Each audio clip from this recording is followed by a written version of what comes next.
want you to imagine something for a moment. Imagine that every day is like a fresh canvas, and you've got the brush in your hand. And that brush, that's the choices you make. Now the question is, what will you paint? You see, every single day is an opportunity for improvement. It's an opportunity to sharpen your skills, refine your thinking, and elevate your life to a higher level. But it doesn't happen by chance. You have to make it happen. One of the greatest lessons I've learned is this: success is nothing more than a few simple disciplines practiced every day. Failure, on the other hand, is simply a few errors in judgment repeated every day.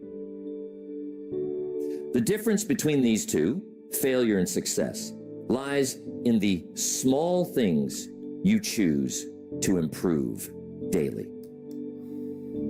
It's not the big changes. It's the little changes, the ones we sometimes overlook, that make the biggest difference over time. I've summed it up to about 10 things that you must improve every day. We're going to cover those 10 areas, but we're going to move through them quickly so we can move on to our goal workshop. Number one, the first thing you must improve daily is your attitude.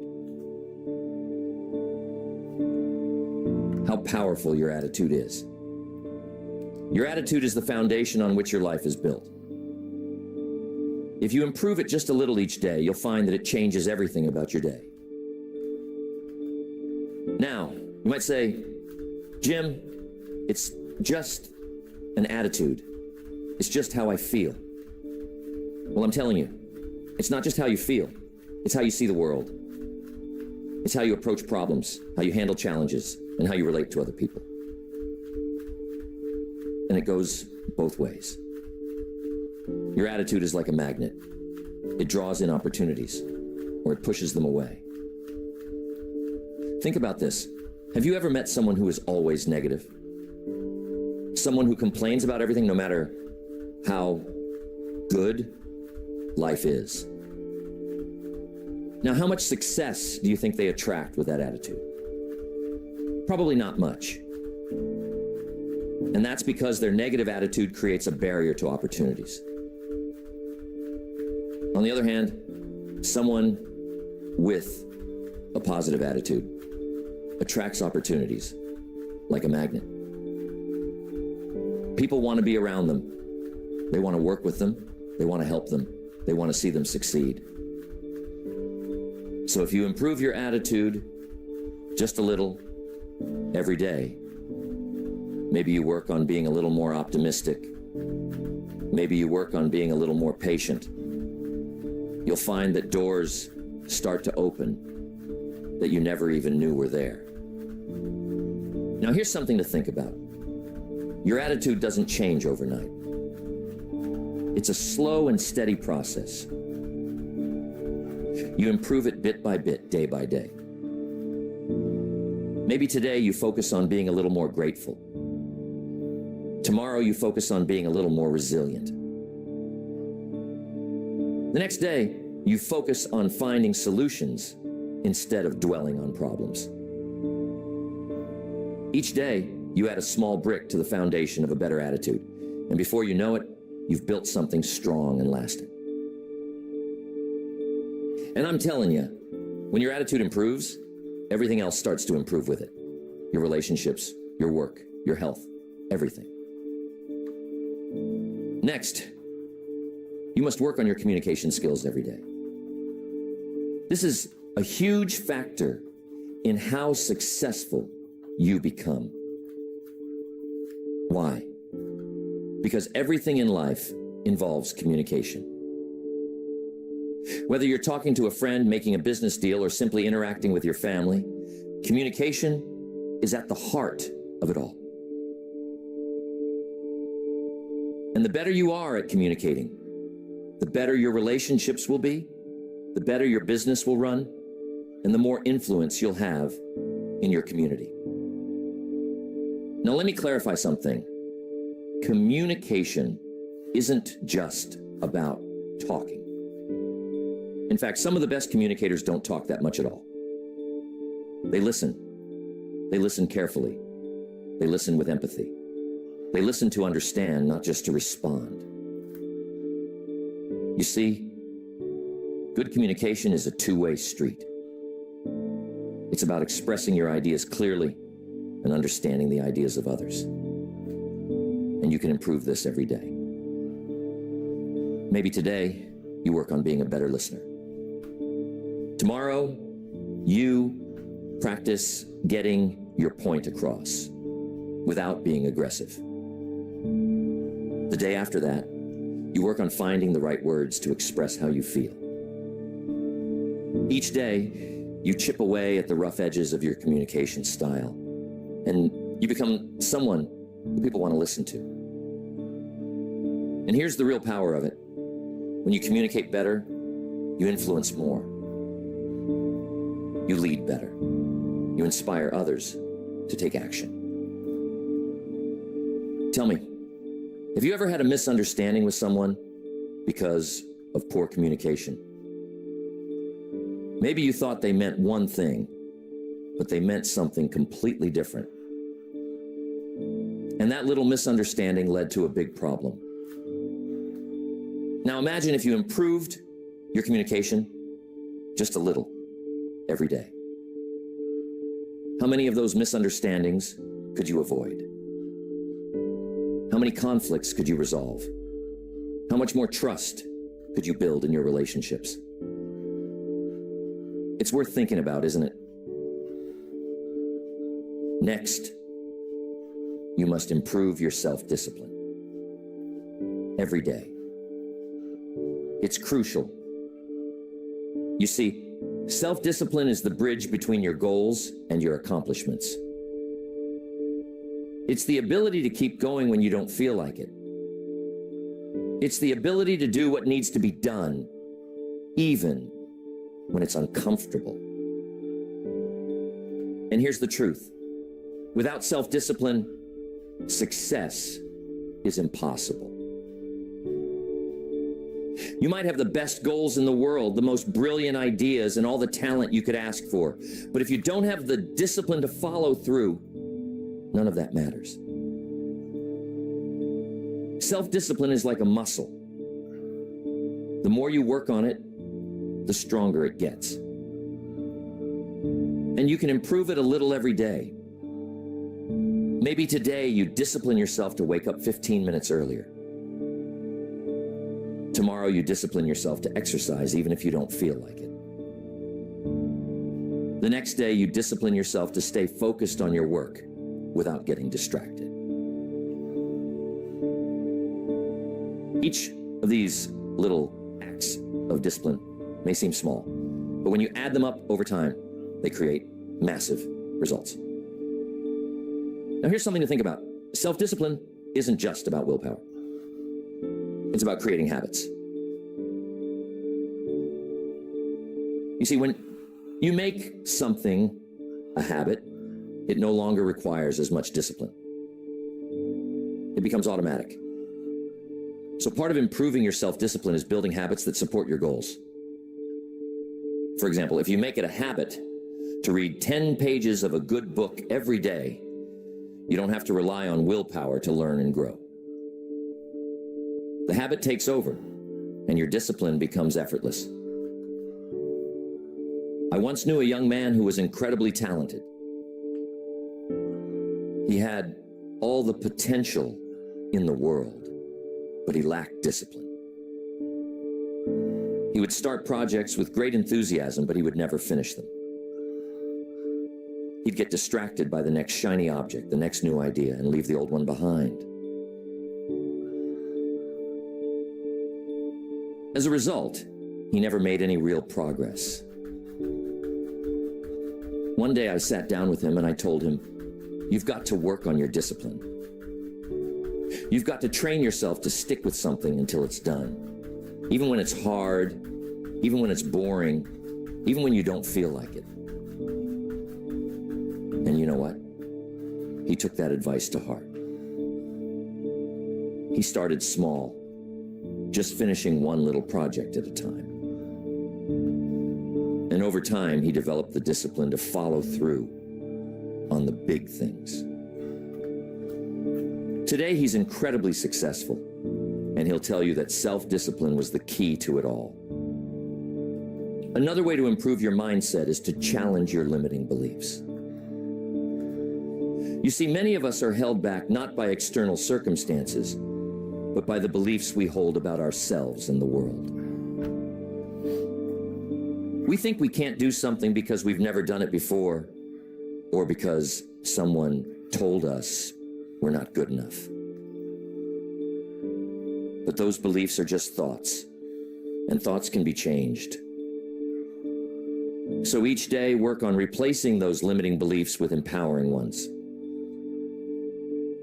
Instead of thinking, I can't do this, think, I'm learning how to do this.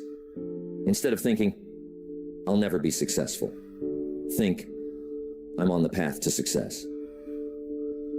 Each day you improve your mindset just a little, and over time you'll find that your entire outlook on life changes. I once knew a man who struggled with his mindset. He was constantly focused on the negatives in life. He saw every obstacle as insurmountable, every failure as final. As a result, he was stuck. No matter how hard he tried, he couldn't move forward. One day I sat down with him and I told him, you've got to work on your mindset. You've got to stop focusing on what's wrong and start focusing on what's possible. He took that advice to heart. He started small, reading a few pages of an uplifting book each morning, practicing gratitude each night, and slowly shifting his focus from problems to solutions. Over time, his mindset transformed, and so did his life. He became more confident, more resilient, and more successful. And it all started with the daily practice of improving his mindset. Next, time management. We have to pay close attention to time. It's the one resource we all have the same amount of, but how we use it makes all the difference. You see, time is precious, and once it's gone, you can never get it back. So if you want to achieve great things in life, you've got to learn how to manage your time wisely. And the good news is, time management is something you can improve every day. Maybe today, you work on setting clearer priorities. Tomorrow, you focus on eliminating distractions. The next day, you practice saying no to things that don't align with your goals. Each small improvement in how you manage your time adds up. And before you know it, you're getting more done in less time. And you're focusing on the things that truly matter. Tell me, how often do you find yourself busy but not productive? How often do you spend your time on things that don't really move the needle while the important tasks get pushed to the side? You see, being busy is not the same as being productive. And that's why improving your time management is so crucial. It's about focusing on the right things at the right time in the right way. One of the best ways to improve your time management is to start your day with a plan. Take a few minutes each morning to map out your priorities for the day. What are the most important things you need to accomplish? What can you delegate or eliminate? And here's the key. Don't just plan your work, plan your breaks too. You see, rest is just as important as action. If you don't take time to recharge, you'll burn out. So make sure that you're managing your time in a way that includes both productivity and rest. I've worked with many people over the years who struggled with time management. They'd tell me, Jim, I just don't have enough time to get everything done. And I'd tell them, you've got exactly the same amount of time as everyone else. It's not about having more time. It's about using the time you have more effectively. So if you want to improve your life, start by improving how you manage your time. It's a daily practice. And with each day that you get a little better, you'll find that your life starts to fall into place more smoothly. Next, every day you must build and improve your knowledge. Now I'm telling you, the world is constantly changing. And if you're not learning, you're falling behind. The more you know, the more you can do. The more you can do, the more value you can bring to the marketplace. And the more value you bring, the more rewards you receive. So if you want to stay ahead in life, you've got to improve your knowledge every single day. How do you do that? Simple. Read, listen, study. Every day, commit to learning something new. Maybe today, you read an article about your industry. Tomorrow, you listen to a seminar about personal development. The next day, you take a course to improve your skills. Each small investment in learning adds up. You'll find that you're more knowledgeable, more skilled, and more prepared for whatever life throws your way. And here's the thing. Learning doesn't stop when you leave school. In fact, that's when the real learning begins. You see, formal education will make you a living, but self-education will make you a fortune. The most successful people in the world are lifelong learners. They never stop improving their knowledge because they know that the more they learn, the more they can achieve. Mr. Schoaf was one of the smartest men I've ever met, but he didn't become that way by chance. He became that way by dedicating himself to learning every day. He told me once, Jim, the more you learn, the more you earn. And I took that to heart.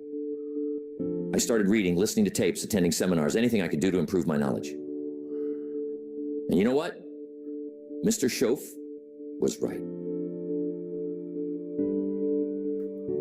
The more I learned, the more opportunities came my way. And the same will be true for you. Next, there is never a good day to neglect your finances. You see, your financial situation is not just something that happens to you. It's something you create. And just like any other area of life, it requires daily attention and improvement. Whether you're trying to get out of debt, build wealth, or simply create more financial security, it starts with making small, consistent improvements every day. Now here's the truth.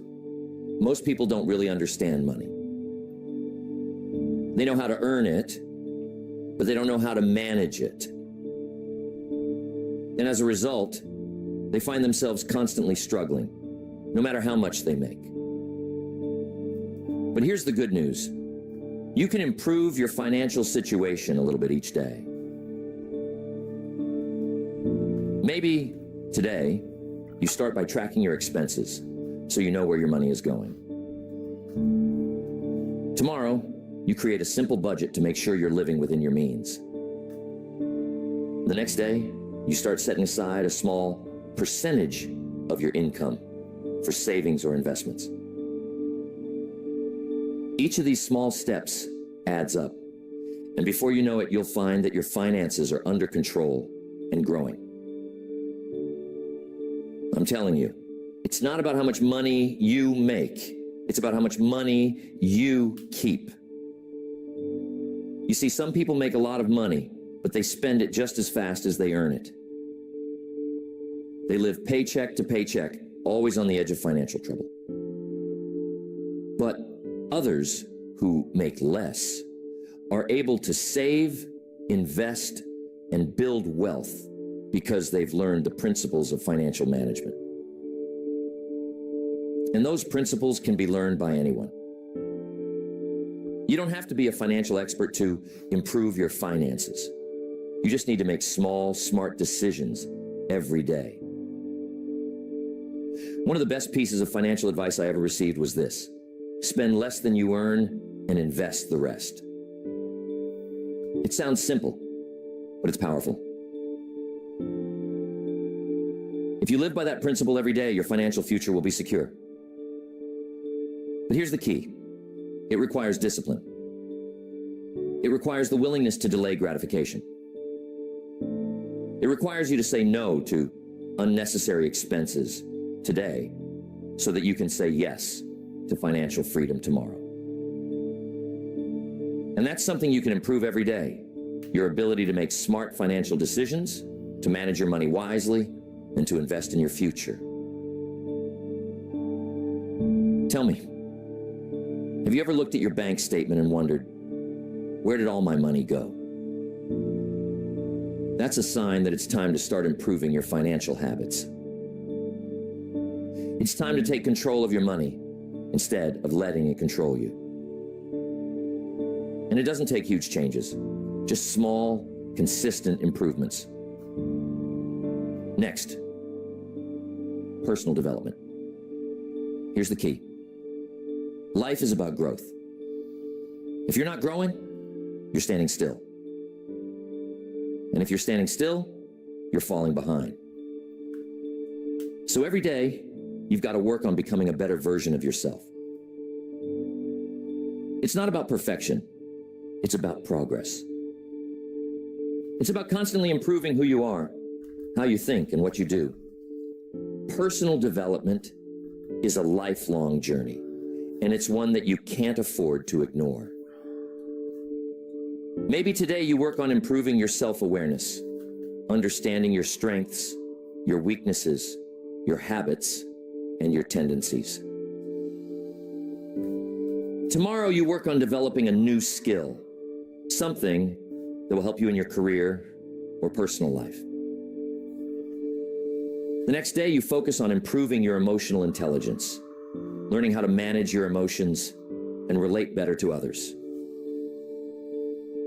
Each of these small improvements contributes to your overall growth. And over time, you'll find that you've become the person you always knew you could be. One of the best things you can do for your personal development is to set goals. Clear, specific goals that challenge you to grow. But here's the key. Those goals must be aligned with your values, your passions, and your purpose. You see, it's not just about achieving more, it's about becoming more. It's about becoming the kind of person who can achieve those goals. And that's something you can work on every day.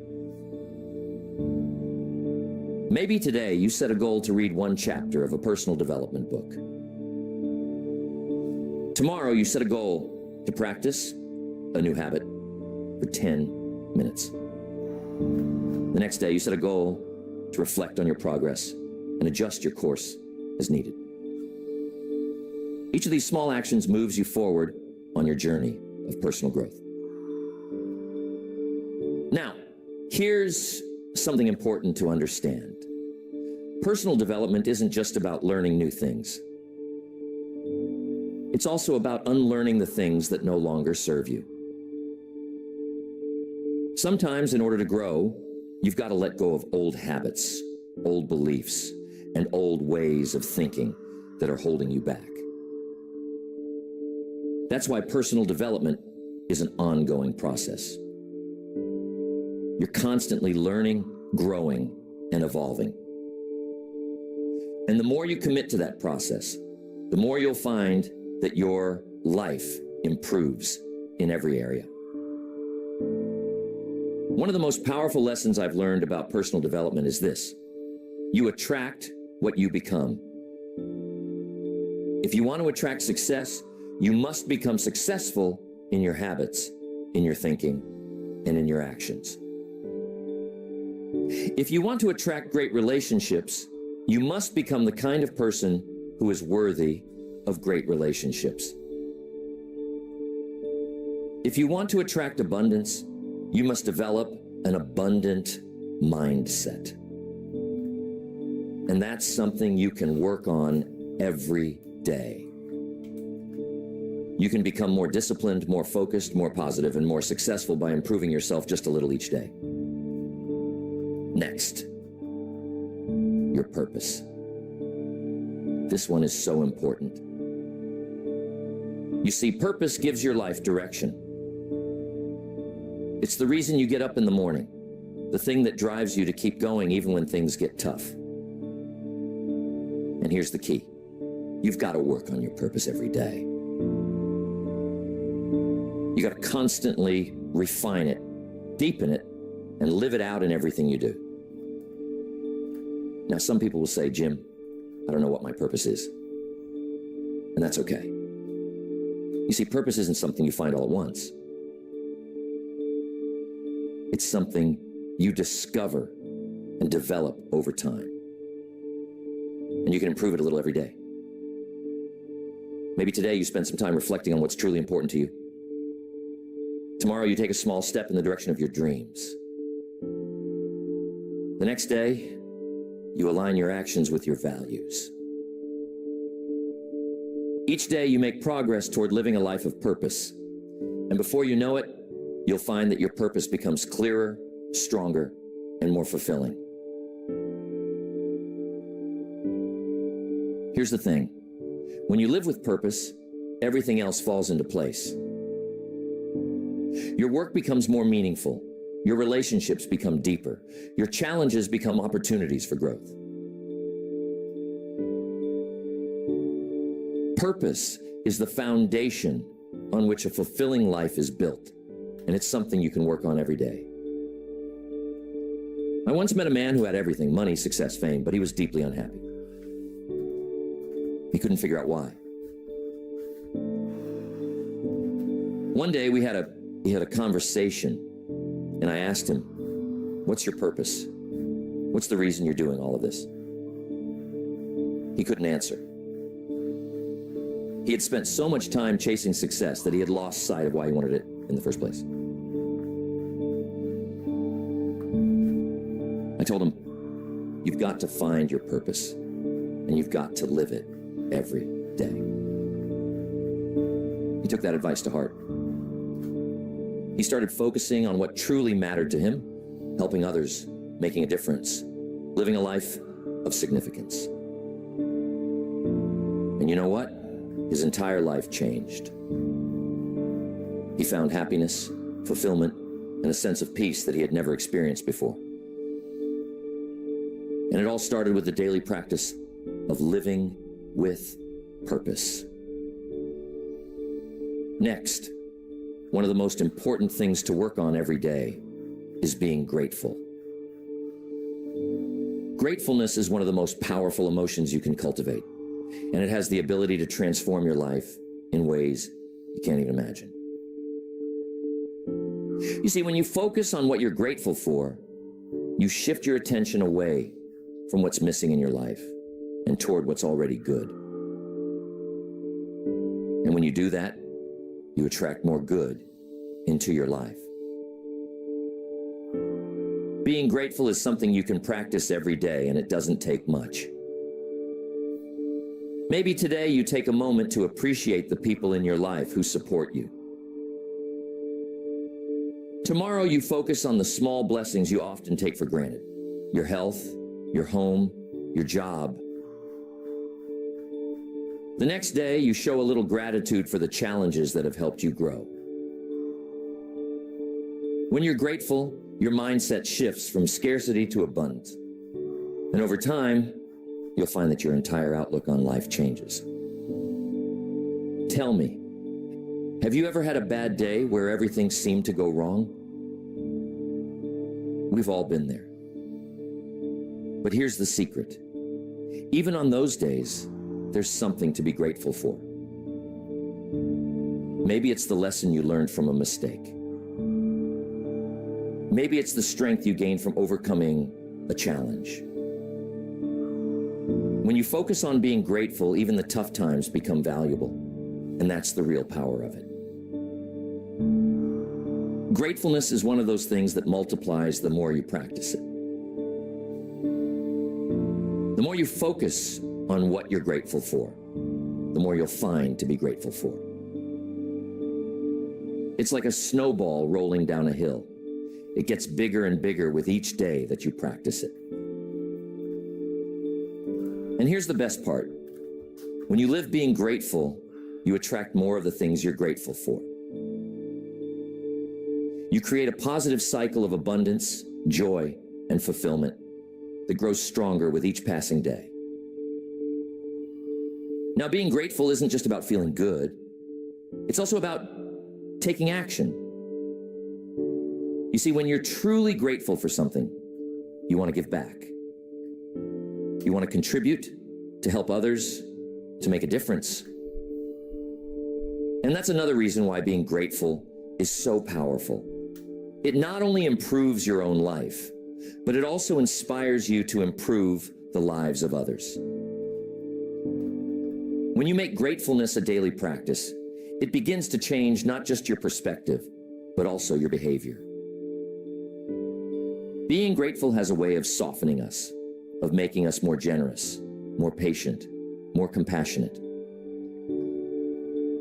You see, when you focus on what you have, when you appreciate the small and the big blessings in your life, you start to release that sense of scarcity, that fear of not having enough.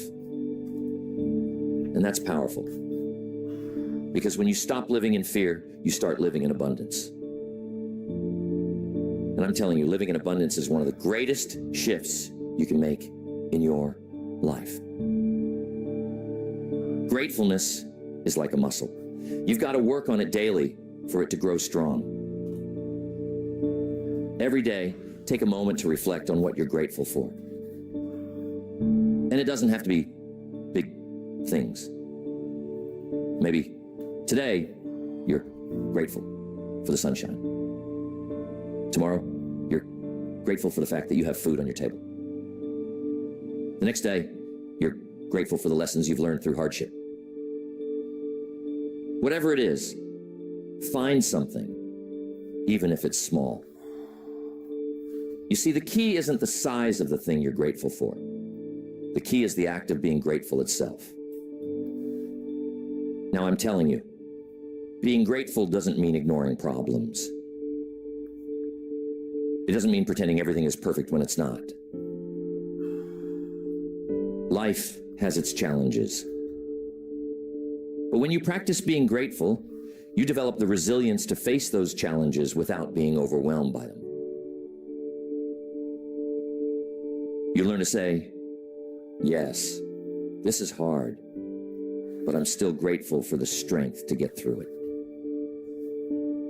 You see, gratefulness shifts your focus from what's wrong to what's right. And that gives you the energy, the courage, and the perspective to keep moving forward. There was a woman I knew who was going through a very difficult time in her life. She had lost her job, her relationship had ended, and she was feeling lost. Every day seemed like a struggle. One day we sat down and I told her, you've got to find something to be grateful for, even in the midst of this storm. At first, she thought it was impossible. But she started small. Each day, she wrote down one thing she was grateful for, no matter how small. Slowly, day by day, her perspective began to change. She began to see opportunities where she once saw obstacles. She started to rebuild her life. And today, she's happier and more successful than she ever was before. And she'll tell you that it all started with being grateful. Now, there's one more thing I want to emphasize about being grateful. It's contagious. When you're grateful about everything, people around you notice. It spreads. Your positive outlook inspires others to see the good in their own lives. Your generosity encourages others to be generous. Your appreciation for life lifts others out of their negativity. So when you practice gratefulness every day, you're not just improving your own life, you're improving the lives of those around you. And that's a powerful thing. So think about your life right now. Think about the areas we've talked about. Your attitude, communication, discipline, your relationships, your mindset, time management, your finances, personal development, your purpose, and being grateful. How many of these areas could benefit from just a little improvement every day? And what would your life look like if you committed to making those small daily improvements? And that's it. The key to lasting change isn't found in making one big leap. It's found in the small, consistent actions you take every day. That's where the real magic happens. That's where the transformation occurs. I've seen it time and time again. People who commit to improving just a little bit each day, who focus on the process rather than the outcome, end up achieving extraordinary things. Why? Because success is the natural result of small disciplines, repeated over time. So tell me, what small improvement can you make today? What's one area of your life where you can start applying these principles right now? Maybe it's your finances. Maybe you take a look at your spending and make one small adjustment. Maybe it's your relationships. Maybe you reach out to someone and tell them you appreciate them. Whatever it is, start today. Don't wait for the perfect time. Don't wait for everything to be lined up just right. Start with what you have, where you are, and make a commitment to improve a little bit every day.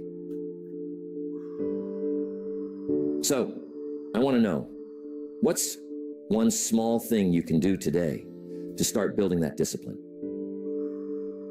What's one area of your life where you can start making those small daily improvements? Remember, it doesn't have to be big. It doesn't have to be perfect. It just has to be consistent. Because over time, those small actions compound. And before you know it, you'll be standing in a place you never thought possible. And remember the power of purpose. It's what gives meaning to all these daily improvements. It's the why behind everything you do. And when you have a clear sense of purpose, everything else falls into place. Your discipline becomes stronger, your gratitude becomes deeper, and your motivation becomes unstoppable. But here's the thing. Purpose isn't something that's handed to you. It's something you discover and cultivate over time. And just like everything else we've talked about, it's something you can improve a little bit each day. Maybe today you take some time to reflect on what truly matters to you. Tomorrow you take a step toward aligning your actions with your values. The next day you look for ways to serve others and make a difference. Each of these small steps brings you closer to living a life of purpose. And when you live with purpose, everything else in your life becomes more meaningful, more fulfilling, and more rewarding. I want to make sure you remember this when you go home, so jot this down. Life is a journey, not a destination. And that journey is made up of the small daily steps you take. Every day you have the opportunity to improve. Every day you have the chance to become a little bit better than you were yesterday. And when you make the commitment to improve yourself every day in every area of your life, you'll find that the journey itself is the reward. So, what are you going to improve today? What small, consistent action are you going to take to move closer to the life you want to live? Remember, it's not about making a giant leap. It's about taking one small step at a time, every single day. And when you do that, you'll be amazed at what you can achieve over time. That's the real secret to success. It's not about luck or talent or even hard work. It's about the small disciplines, the daily improvements, the little choices you make every day. And those choices, my friends, are in your hands. I hope that lands with you, and I'm confident that as you begin to focus on these small daily improvements, you'll start to see remarkable changes in your life. Keep going. Keep improving. And remember, success is not something you pursue. It's something you attract by the person you become.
Tell you something that you aren't going to want to hear. And I want you to sit with it before you reject it. Because most of the people in your life will never say this to you. They love you. They want you to be happy. They want you to be okay. And so they will tell you that you have earned a rest. They will tell you that you have worked hard enough. They will tell you that you deserve to take it easy now. They mean well. Every single one of them, but they are wrong. Here's the truth. The comfort you have built around your life is not protecting you. It is killing you. Slowly, quietly. So slowly you can't even feel it happening. The comfortable bed you sleep in. The comfortable job you don't love, but won't leave. The comfortable relationships where nobody pushes anybody. The comfortable routines that fill the hours without ever changing anything. All of it feels good. All of it feels safe. And all of it is the bars of a cage that you're building, one comfortable choice at a time around the life you are supposed to live. So we're going to spend most of our time here tonight talking about why your comfort is the most dangerous thing in your life. Not your enemies, not the economy, not your past. Your comfort. The very thing you have been working your whole life to acquire is the thing that is going to keep you from ever becoming who you could have been. And I am telling you, the only people who get out of that prison are the people who recognize they are in it. Most people never do. They die comfortable and they die small, and they never know the difference. You are going to know the difference. Whether you do anything about it is up to you, but you are going to know. Now you have to understand why this matters, because there is a story most people tell themselves about their life. The story goes like this. I worked hard. I built something. I made it to a place where things are stable, where the bills are paid, where nobody is yelling at me, where I don't have to take risks anymore. And now I have earned the right to coast. And that story is the most dangerous story in the world. Because the moment you decide you have earned the right to coast, you have decided that the most interesting chapter of your life is already behind you. You have decided that the version of you that exists today is the final version.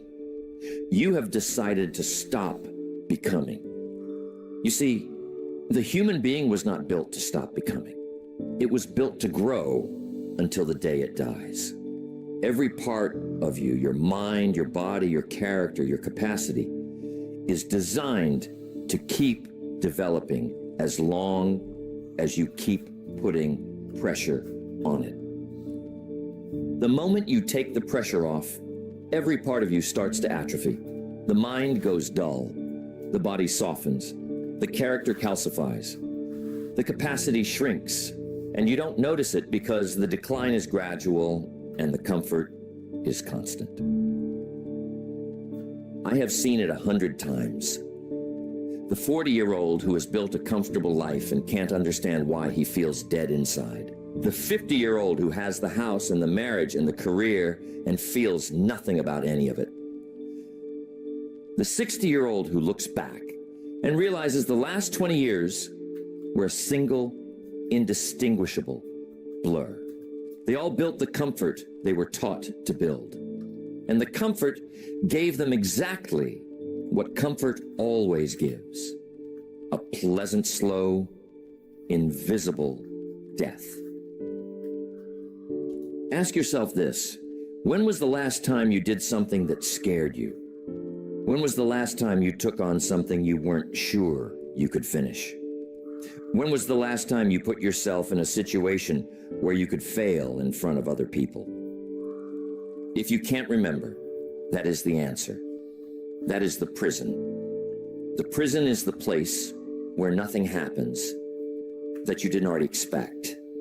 And every single day you live there, the walls get a little thicker and the door gets a little harder to find. And here's the truth. The prison doesn't feel like a prison. That is what makes it so effective.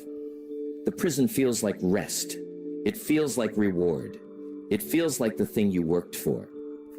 And by the time you realize what it actually is, you have been inside it so long, you no longer remember what it was like to be free.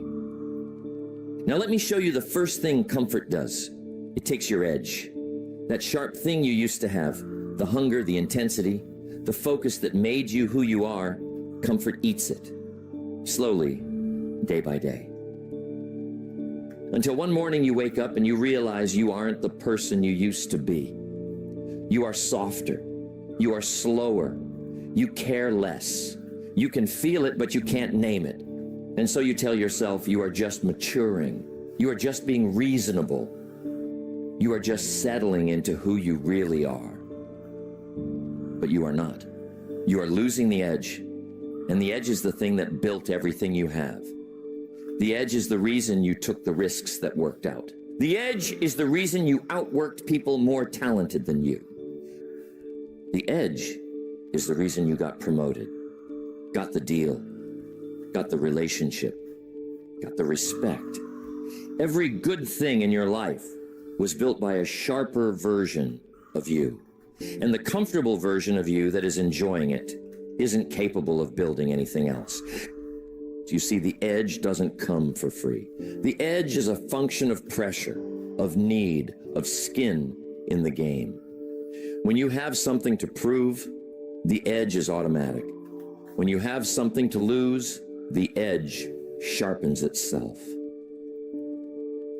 But when you reach the place where nothing is on the line, when you have enough money in the bank, enough security in your position, enough comfort in your situation, that no single day matters anymore, the edge starts to dissolve. Not because you are lazy, because the conditions for its existence are gone. And here's what you must understand. The edge does not come back on its own. Once it is gone, it is gone. You don't get older and find it again. You don't get bored one day and decide to be hungry. The hunger is generated by stakes. But here's the truth. If you have arranged your life so that there are no stakes, you have arranged your life so that there is no hunger. And without the hunger, you aren't the person you used to be. You are the person who used to be that person. You got to keep yourself in situations where the edge is required. That is the secret nobody tells you. The people who stay sharp into their 50s and 60s and 70s are not lucky. They are not gifted. They are not the lottery winners of the aging process. They are people who deliberately refuse to let their life become so comfortable that the edge is no longer needed. They keep something on the line, always. A new project, a new skill, a new commitment they aren't sure they can keep. They build the pressure in on purpose because they know that without it, they are done. And here's what you have to ask yourself. If you took an inventory of your current life, how much of it is set up to keep your edge? And how much of it is set up to remove every possible source of pressure? Be honest. Because if the answer is what most people's answer is, that you have spent the last decade systematically removing pressure from your life, then I'm telling you, the edge is already going.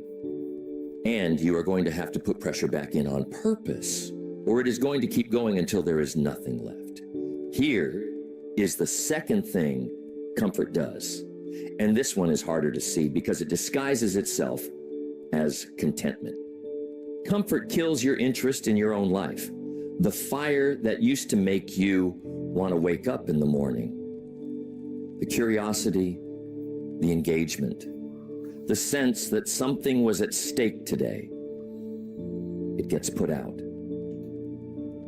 Slowly. By the warm, soft hands of all the comforts you have collected. And after a while, you start to notice that you don't really care about anything anymore. You go through the motions. You do the things you are supposed to do. But the deep aliveness is gone. And you can't figure out why. You see, interest in your own life is a byproduct of growth. When you are becoming somebody, you are interested in who you are becoming.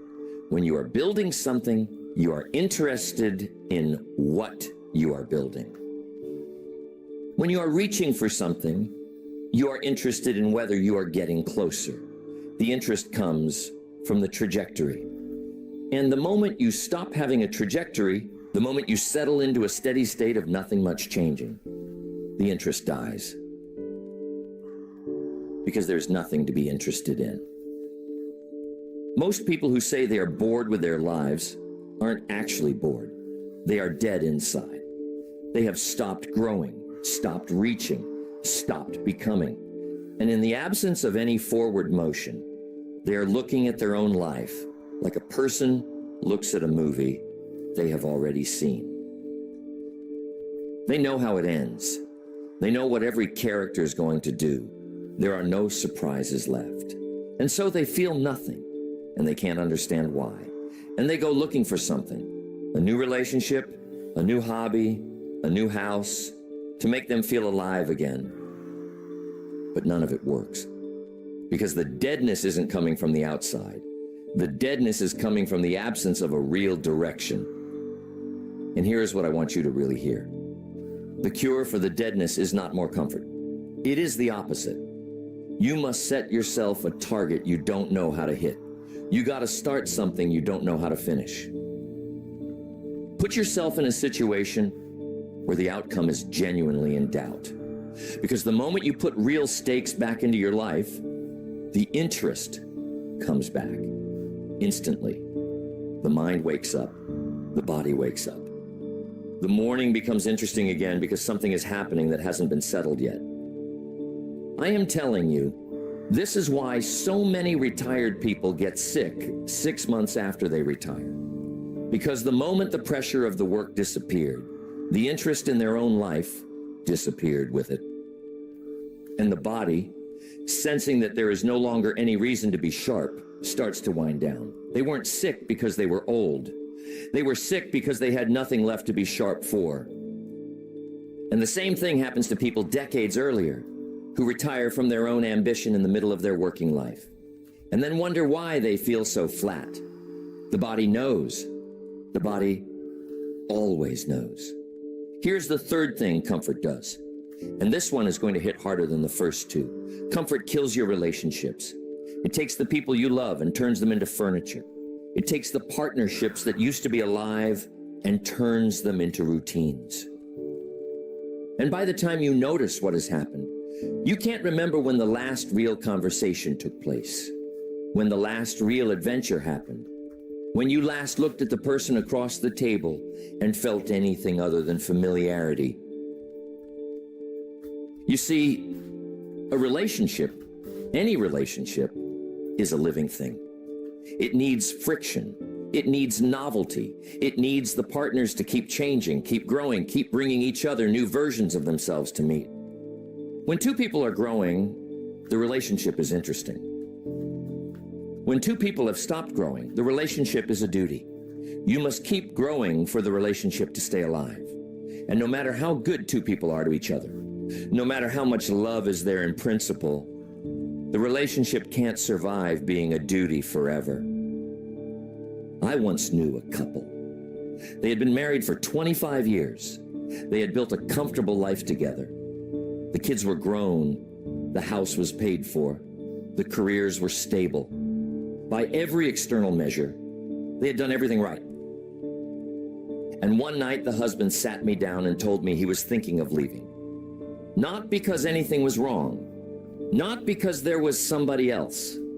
Not because he had stopped loving her. He told me he hadn't stopped loving her. He had stopped feeling anything at all. He said it had been like that for years. He said he couldn't remember the last time anything had happened between them that hadn't happened 100 times before. I asked him what they did together. He said the same things they had always done. I asked him when the two of them had last tried something new. He had to think for a long time. He couldn't come up with anything. I asked him when the two of them had last had a real disagreement. Not a fight, but a disagreement, where they had to figure out something hard together. He couldn't remember that either. And I told him, look, the relationship isn't dying because of anything either of you did. It is dying because neither of you is doing anything. You have made yourselves too comfortable for the relationship to stay alive. And the only way to bring it back is to do the thing the two of you have been avoiding for 10 years. You have to put something back on the line, together. He took the advice. He went home. He told his wife what he had been feeling. She cried. Then she told him she had been feeling the same way, and she had been too afraid to say it. And then the two of them did something they hadn't done in 15 years. They made a list of things they had always wanted to do together and had never done. And they picked one of them. And then they started it, not as a vacation, not as a project, as a decision to stop being comfortable together. They were going to put friction back into the relationship on purpose. That couple is still together. They are different people than they were 5 years ago. The relationship is different. Some weeks it is harder than the comfortable version was, but it is alive. And both of them have told me separately that they would never go back to the way it was. Because the way it was, even though it looked perfect from the outside, was killing them both. And here's the lesson. Every comfortable relationship in your life right now is on the same clock. Either you put something into it that wakes it back up, or you watch it die in slow motion. Those are the only two options. There is no third one. Here is the fourth thing comfort does. It changes who you are, and not in a good way, because character, your actual character, the thing that determines how you behave when nobody is watching, is built by friction, by difficulty, by the moments where you had to choose between what was easy and what was right, between what felt good and what was true, between what you wanted to do and what you needed to do. Every time you make the hard choice, your character grows.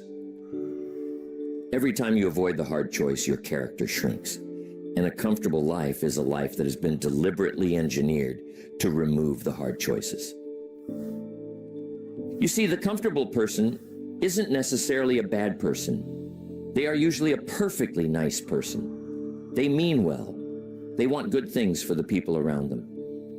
But they are also a smaller person than they used to be. They have less to draw on. They have less to give. When something hard happens to them, they fall apart because the muscles of resilience haven't been worked in years. When somebody around them needs them, they can't show up the way they used to because the strength to show up has atrophied along with the rest of them. And here's the truth. The comfortable person doesn't know any of this about themselves. They think they are the same person they always were.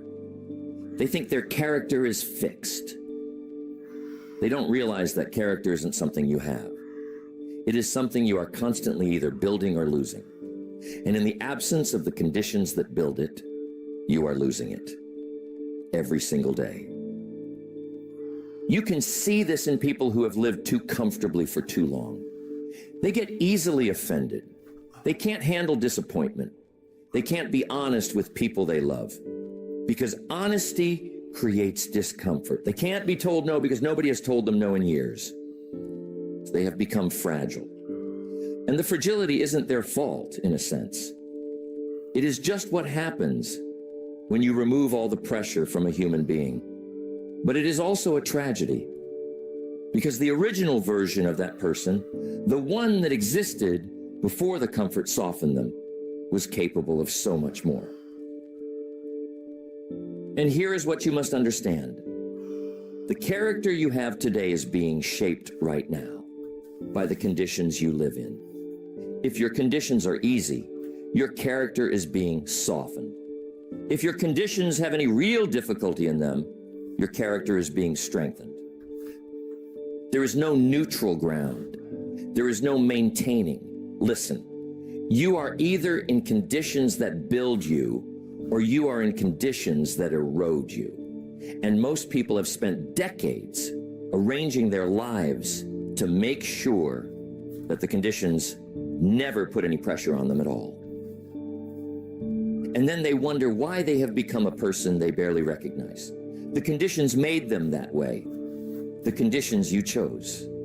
The conditions you mistook for success. And here is the deepest thing of all. Comfort was never the goal. It was sold to you as the goal. The whole machine of advertising, of culture, of well-meaning people around you, all of them, your whole life, told you that the point of working hard was to be able to stop working hard. That the point of struggle was to be able to stop struggling. That the destination at the end of all the effort was a place where no more effort was required. And every part of that is a lie. Because the people who actually built remarkable lives never reached a destination where they stopped putting in effort. They reached destinations where they could choose what effort to put in. There is a difference. The free person isn't the person who has stopped working. The free person is the person who has earned the right to work on what they want, the way they want, on their own terms. They never stop pushing. They just got to choose what they push on. You see, the human being isn't at its best at rest. The human being is at its best in motion, building something, reaching for something, becoming somebody. That is what we are designed for. And every time you arrange your life so that you aren't doing those things, you are arranging your life against your own nature. You are betting against yourself, and the bet always loses. Because the part of you that needs to be building and reaching and becoming doesn't go away just because you stopped giving it work. You must understand that. It just turns inward, and it eats you instead. This is why so many people who have all the comfort in the world are miserable. The comfort didn't produce happiness. The comfort produced a vacuum where the meaningful struggle used to be. And the human being, deprived of meaningful struggle, fills that vacuum with anxiety, with addiction, with petty drama, with consumption, with anything that creates the feeling of stakes without the actual stakes. And it all hurts, because the real medicine is the one thing they refuse to take. Getting back in motion, getting back to building, getting back to reaching for something that matters. So you must let go of the idea that comfort is the goal. It never was. The goal was always to live a life that meant something. And a life that means something can't be a comfortable one. Not all the way through. Not even most of the way through. Meaning requires struggle. Building requires friction. Becoming requires discomfort. There is no way around any of it. And the moment you accept that, you stop trying to engineer the discomfort out of your life. And you start engineering it in on purpose, because you finally understand what it is for. You must engineer the discomfort in on purpose, every single day. That is the work. And the work pays you back in a life that actually feels alive. Now I want to tell you what the other path looks like. Because most people, when they hear what I've been telling you, get scared. They think the alternative to comfort is suffering. They think that the only way out of the prison is to live in pain. That isn't what I'm telling you. I am telling you something different. The alternative to a comfortable life isn't a miserable one. The alternative is a deliberate one. A life where you have chosen on purpose to put yourself in situations that require something from you. Not because you enjoy hardship, because you understand what hardship is for. Hardship is the fuel for becoming, and without it, you don't become anything new. So you put a little of it into your life by design, on your terms, in amounts you can handle every single day, because you know that without it, the prison closes in. What does that look like in practice? It looks like taking on the project you have been avoiding because it might fail. It looks like having the conversation you have been postponing because it will be uncomfortable. You got to exercise hard enough to be sore tomorrow. You have to learn something new, even though you're already past the age when most people learn new things. Say yes to the invitation that scares you. Say no to the routine that has been numbing you. Every single one of those choices is a small act of letting discomfort back into your life. And every one of them produces growth that comfort never could. The people who do this look from the outside like people who never stop working. And in a way they don't. But they aren't working the way burned out people work. They are working the way alive people work. The work is the source of their aliveness. They get up in the morning interested in their own life because their own life is producing things and they want to see how the producing turns out. Their relationships are alive because they are constantly bringing new growth into them. Their character is sharp because they are constantly testing it. Their interest in being alive is undiminished at 60, at 70, at 80, because they never let the conditions of their life become the conditions that erode all of that. And here is the part most people don't believe until they live it. The deliberately uncomfortable life is happier than the comfortable one. Not in the short term. The short term is hard. But over months, over years, over decades, The person who keeps putting pressure back into their life ends up happier than the person who removed it, because they are still becoming. And being in the process of becoming is, in the end, what a human being is for. The comfortable person is a finished thing. The deliberately uncomfortable person is a thing still in motion. And the motion is where the life is. So here's what I want you to carry with you.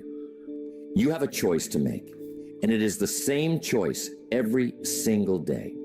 You can keep a range in your life to remove pressure, to remove friction, to remove difficulty. You can keep telling yourself that you have earned the right to be comfortable, and the prison gets built around you, one comfortable choice at a time, until the day you die in it. And here's the truth.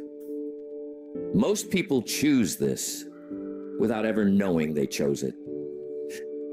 They mistake the building of the prison for the building of a life.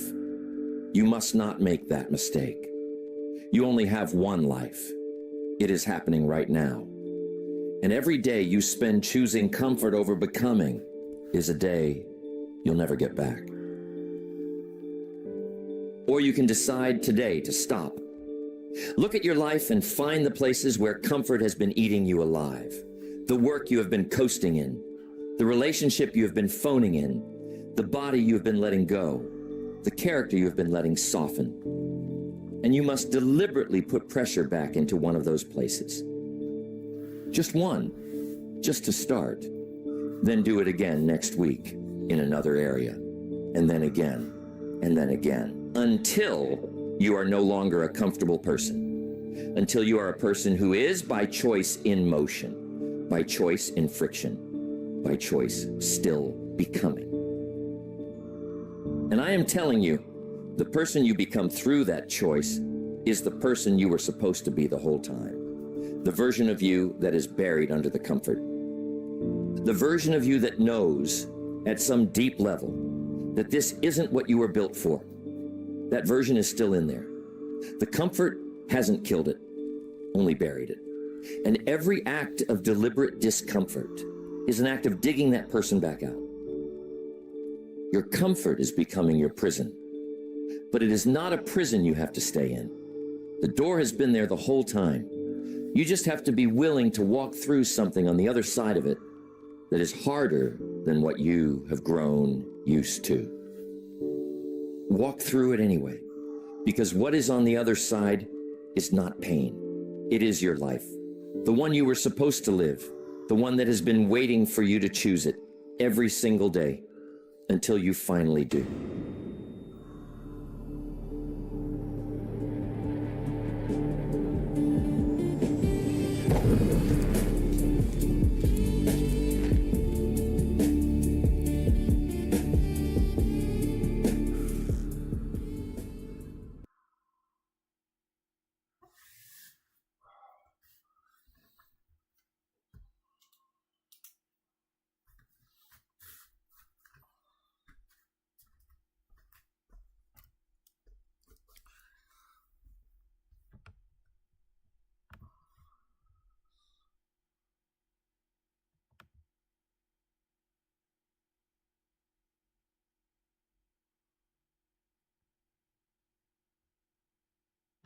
Invitation that scares you. Say no to the routine that has been numbing you. Every single one of those choices is a small act of letting discomfort back into your life. And every one of them produces growth that comfort never could. The people who do this look from the outside like people who never stop working. And in a way they don't. But they aren't working the way burned out people work. They are working the way alive people work. The work is the source of their aliveness. They get up in the morning, interested in their own life, because their own life is producing things, and they want to see how the producing turns out. Their relationships are alive, because they are constantly bringing new growth into them. Their character is sharp because they are constantly testing it. Their interest in being alive is undiminished at 60, at 70, at 80, because they never let the conditions of their life become the conditions that erode all of that. And here is the part most people don't believe until they live it. The deliberately uncomfortable life is happier than the comfortable one. Not in the short term. The short term is hard. But over months, over years, over decades, the person who keeps putting pressure back into their life ends up happier than the person who removed it, because they are still becoming. And being in the process of becoming is, in the end, what a human being is for. The comfortable person is a finished thing. The deliberately uncomfortable person is a thing still in motion. And the motion is where the life is. So here's what I want you to carry with you. You have a choice to make, and it is the same choice every single day. You can keep a range in your life to remove pressure, to remove friction, to remove difficulty. You can keep telling yourself that you have earned the right to be comfortable, and the prison gets built around you, one comfortable choice at a time, until the day you die in it. And here's the truth. Most people choose this without ever knowing they chose it. They mistake the building of the prison for the building of a life. You must not make that mistake. You only have one life. It is happening right now. And every day you spend choosing comfort over becoming is a day you'll never get back. Or you can decide today to stop. Look at your life and find the places where comfort has been eating you alive. The work you have been coasting in, the relationship you have been phoning in, the body you have been letting go, the character you have been letting soften. And you must deliberately put pressure back into one of those places. Just one, just to start. Then do it again next week in another area, and then again, until you are no longer a comfortable person, until you are a person who is by choice in motion, by choice in friction, by choice still becoming. And I am telling you, the person you become through that choice is the person you were supposed to be the whole time. The version of you that is buried under the comfort. The version of you that knows at some deep level that this isn't what you were built for. That version is still in there. The comfort hasn't killed it, only buried it. And every act of deliberate discomfort is an act of digging that person back out. Your comfort is becoming your prison, but it is not a prison you have to stay in. The door has been there the whole time. You just have to be willing to walk through something on the other side of it that is harder than what you have grown used to. Walk through it anyway, because what is on the other side is not pain. It is your life, the one you were supposed to live, the one that has been waiting for you to choose it every single day until you finally do.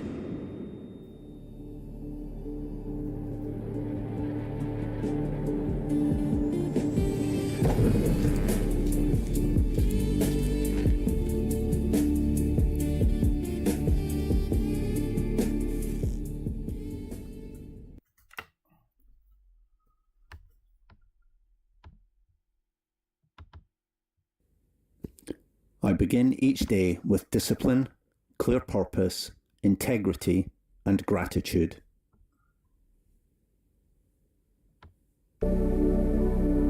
I focus only on what I can influence, and I take deliberate action daily.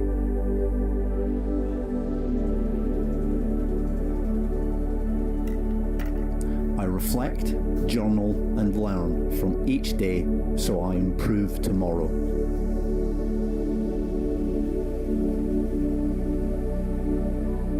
I learn and teach every day, sharpening my judgment and understanding.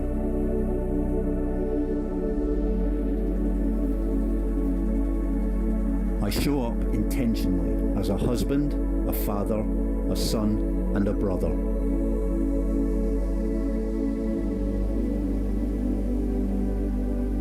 I I take responsibility for the impact of my decisions on others.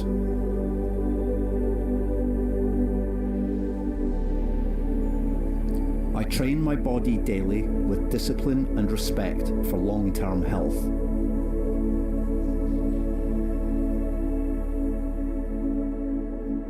I am becoming a capable managing director who understands business.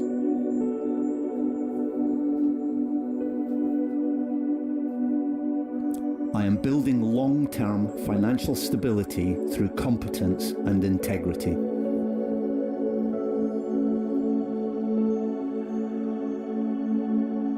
I act with gratitude, humility, and a commitment to give back.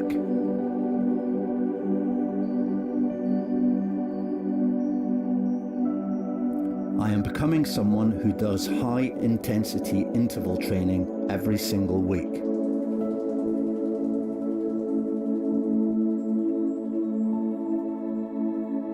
I take time to recognize what I am grateful for every day.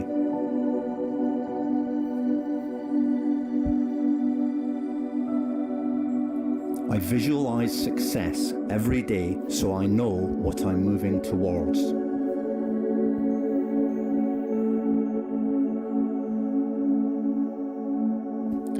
I begin each day with discipline, clear purpose, integrity, and gratitude.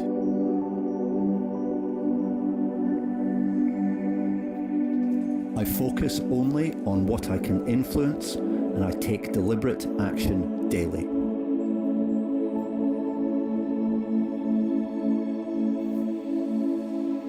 I reflect, journal, and learn from each day so I improve tomorrow.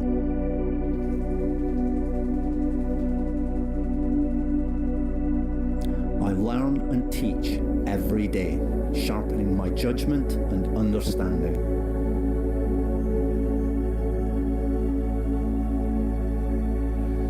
I show up intentionally as a husband, a father, a son, and a brother.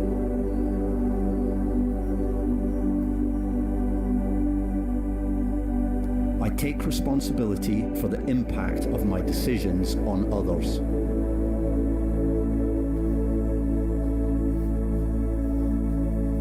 I train my body daily with discipline and respect for long-term health.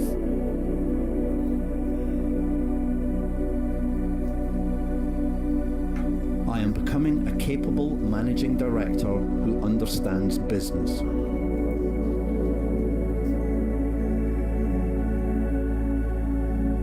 I am building long-term financial stability through competence and integrity.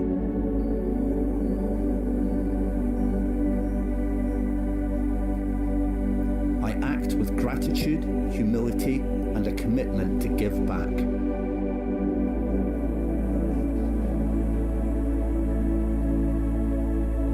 I am becoming someone who does high-intensity interval training every single week.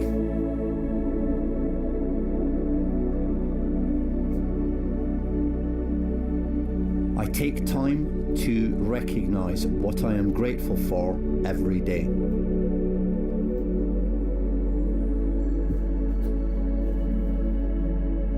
I visualize success every day so I know what I'm moving towards.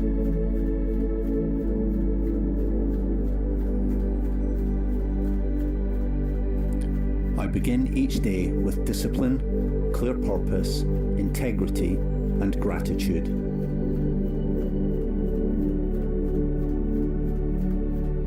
I focus only on what I can influence, and I take deliberate action daily.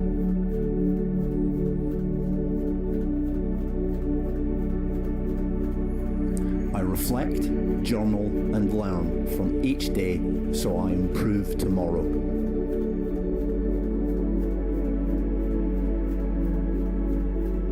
I learn and teach every day, sharpening my judgment and understanding.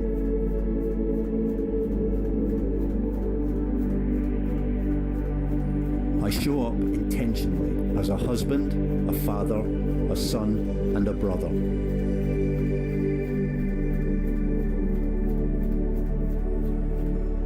I take responsibility for the impact of my decisions on others.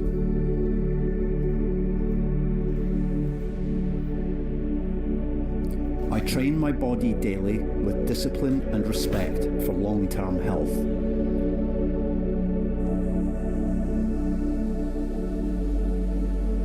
I am becoming a capable managing director who understands business.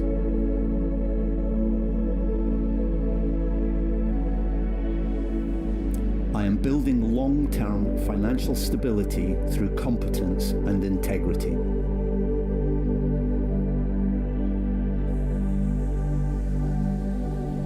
I act with gratitude, humility, and a commitment to give back.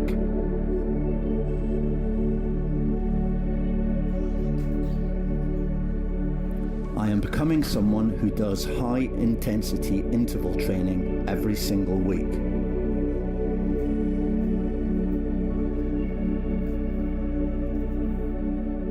I take time to recognize what I am grateful for every day.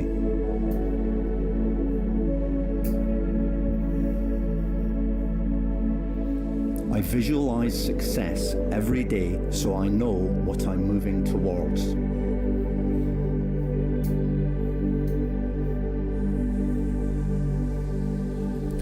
I begin each day with discipline, clear purpose, integrity, and gratitude.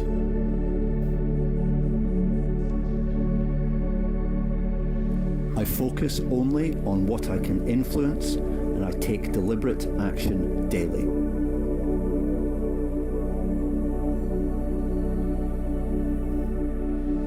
I reflect, journal, and learn from each day so I improve tomorrow.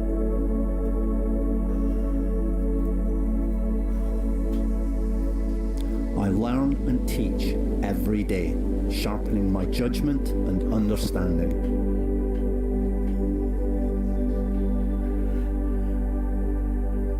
I show up intentionally as a husband, a father, a son, and a brother.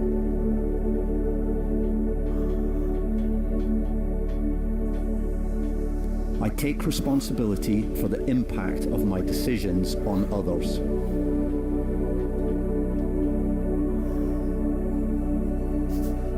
I train my body daily with discipline and respect for long-term health.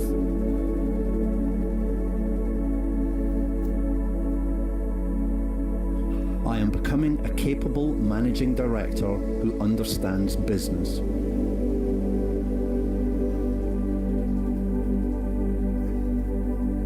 I am building long-term financial stability through competence and integrity.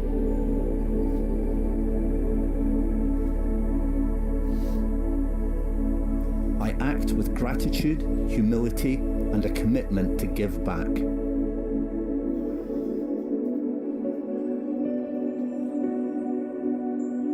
I am becoming someone who does high-intensity interval training every single week.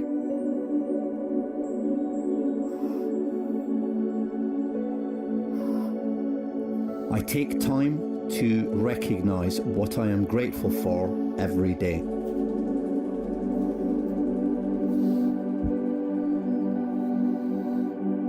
I visualize success every day so I know what I'm moving towards.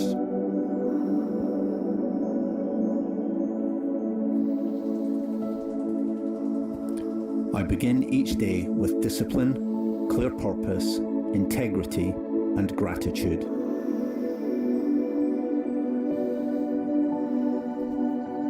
I focus only on what I can influence, and I take deliberate action daily.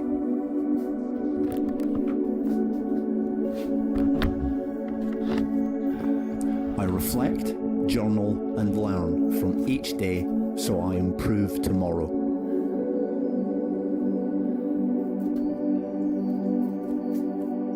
I learn and teach every day, sharpening my judgment and understanding.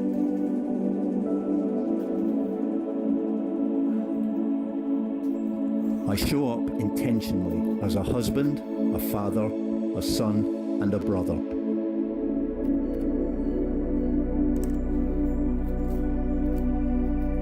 take responsibility for the impact of my decisions on others.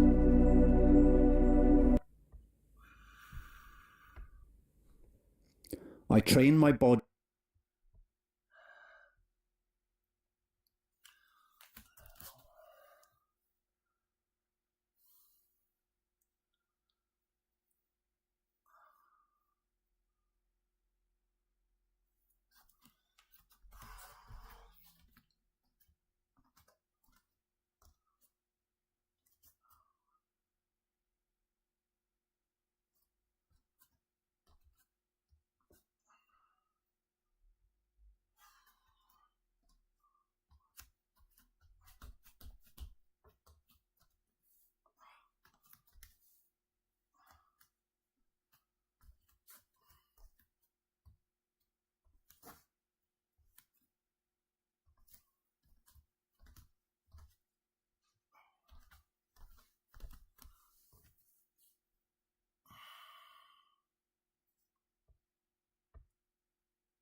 Day 151.